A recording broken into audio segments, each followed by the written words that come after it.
Hey my running friends!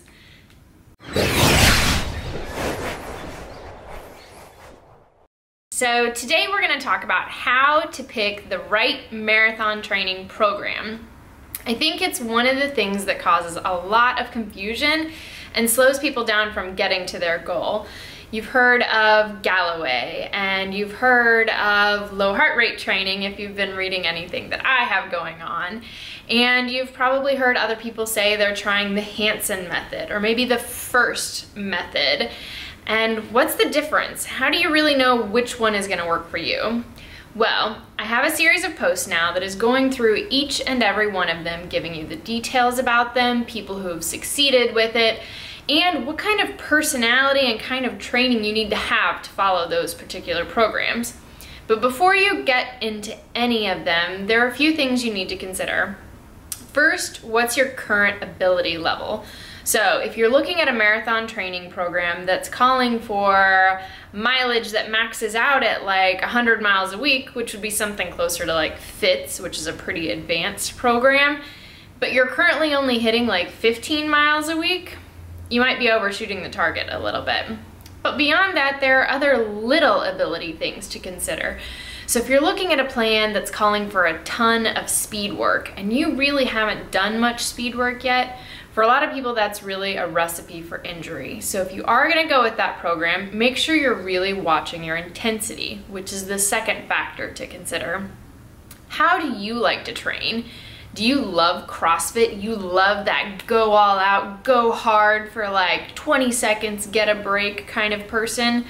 Then a program that has a lot of speed work and tempo work is going to be great for you because that is going to allow you to get that intensity.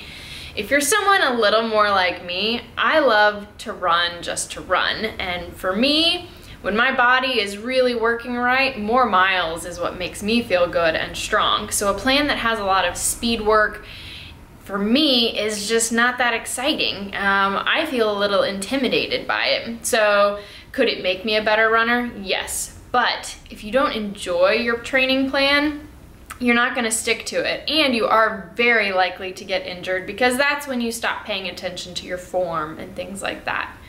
So the next components to consider is the duration of the plan.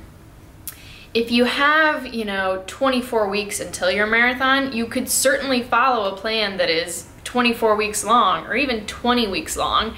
But that's also a really long time to stay focused on a goal so far in the future. For beginners, a timeline that long is extremely important if you are just ramping up mileage. You need that large chunk at the very beginning where all you're doing is really teaching your body to add a few more miles before you actually get into true training. For someone who has been running a very long time, or like myself, I've been running for about 12 years, 16 weeks is kind of the max that I can do for a training plan right now. Otherwise I peak too early before the race, or I just get kind of fatigued of going after a goal that's too far in the future. One way to combat this, especially for newer runners, if you need that 24 weeks, is to have a halfway goal. So have a half marathon or maybe 2 half marathons along the way, and also be really focusing on those along with the long-term goal. Final component to think about is the long run. So it's always going to seem crazy in your mind to think that you need to go run 20 or 22 miles, and it's definitely going to take up a large portion of your day. But you need to decide what kind of runner you are. Do you need those long runs of that distance to give you the confidence and the courage to go after it on race day? Or do you need more runs that are done closer to goal pace? So maybe you're someone who doesn't have time to do 20 miles on the weekend, but you do have time during the week to get in fairly long runs. The Hanson Method might be great for you, where you're really focusing more on intensity and running a lot on tired legs. Maybe you're someone who just does not have time during the week and you need that long run. Something like the first method, which is 3 runs a week, might be perfect. So those are some of the components to consider. Now hop on over to the website and take a look at each of the different programs so that you can figure out which one will really work for you. Bye! runners! Hey guys, Amanda here. Thanks for sticking with me all the way to the end. I hope you'll check out some of the other things going on around Run to the Finish. You've got links below to all kinds of exciting stuff, and of course, hit subscribe so you never miss another video.